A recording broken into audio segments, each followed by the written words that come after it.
হায় আল্লাহ, আমার নিজের আপন সন্তান বেঁচে থাকতেও আমার এই দিন দেখতে হইল। যাদের জন্য সারা জীবন পরিশ্রম করে গেলাম, জীবনের সুখ কি জিনিস খুঁজে পাইলাম না, তারাই আজকে আমার বাড়িতে বাইর করে দিল। সারা জীবন কত মানুষটা সাহায্য করলাম, সহযোগিতা করলাম, আজকে আমার পাশে কেউ নাই। আমার ভাগ্যে কি এটাই লেখা ছিল?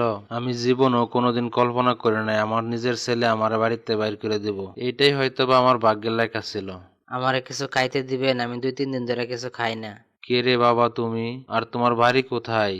আসলে আমার বাড়ি ঘর বাপ মা কেউই নাই, আমি এতিম, আমি রাস্তায় থাকি, আমার অনেক ক্ষুধা লাগছে, আমার কিছু খাইতে দিবেন?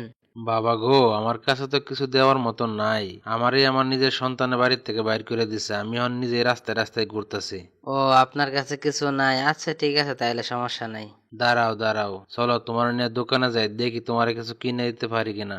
দোকানদার ভাই, আমার পাশে যে ছেলেটা দাঁড়ায় রয়েছে, ছেলেটা এতিম, আজকে 2-3 দিন ধরে কিছু খায় না, আপনি কি তারে কিছু খাইতে দিবেন? আপনি যে ছেলের জন্য খাবার চাইতেছেন, আপনার কাছে কি টাকা আছে? না ভাই, আমার কাছে কোনো টাকা পয়সা নাই, আমি নিজে রাস্তায় থাকি। তাইলে পরে মাফ করবেন আমারে, টাকা পয়সা ছাড়া আমি কোনো কিছু দিতে পারবো না। এমনিতেই পরে ব্যবসা বাণিজ্যের অবস্থা খুবই খারাপ। ও আচ্ছা, ঠিক আছে তাইলে।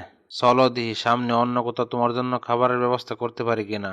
স্যার, আমার পাশে যে ছেলেটা দেখতেছেন না, ওটা বাপ মা মরা এতিম একটা ছেলে, আজকে 2-3 দিন ধরে ও কিছু খায় না, ওরা করে টাকা দিবেন? আরে চাচা, আপনি আপনি কামাল সাহেব না? হ বাবা, কিন্তু তুমি কেডা? তোমার তো চিনলাম না, আমারে তুমি কি করে চিনো? চাচা, আপনি আমার চিনতে পারতেছেন না? চাচা, আমি সেই ছেলেটা যারে আপনি আজ থেকে 20 বছর আগে রাস্তার থেকে উঠে আইনা স্কুলে ভর্তি করাই দিয়েছিলেন আপনার পরিচয়ে। আজকে আমি ভালো একটা কোম্পানির চাকরি করি।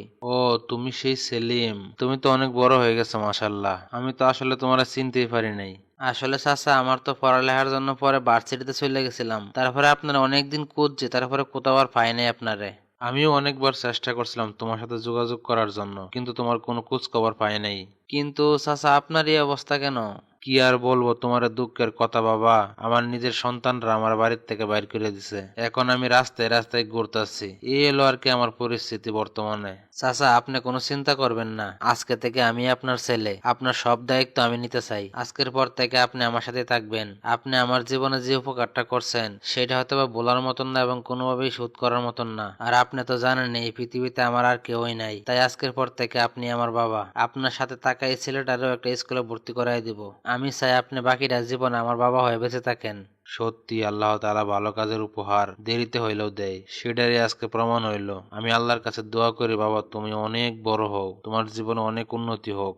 প্রিয় দর্শক, ভিডিওটা কেমন হয়েছে আশা করি অবশ্যই কমেন্ট বক্সে কমেন্টস করে জানাবেন। আর ভিডিওটা যদি ভালো লাগে থাকে অবশ্যই একটা লাইক, কমেন্ট, শেয়ার করে যাবেন। ধন্যবাদ সবাইকে।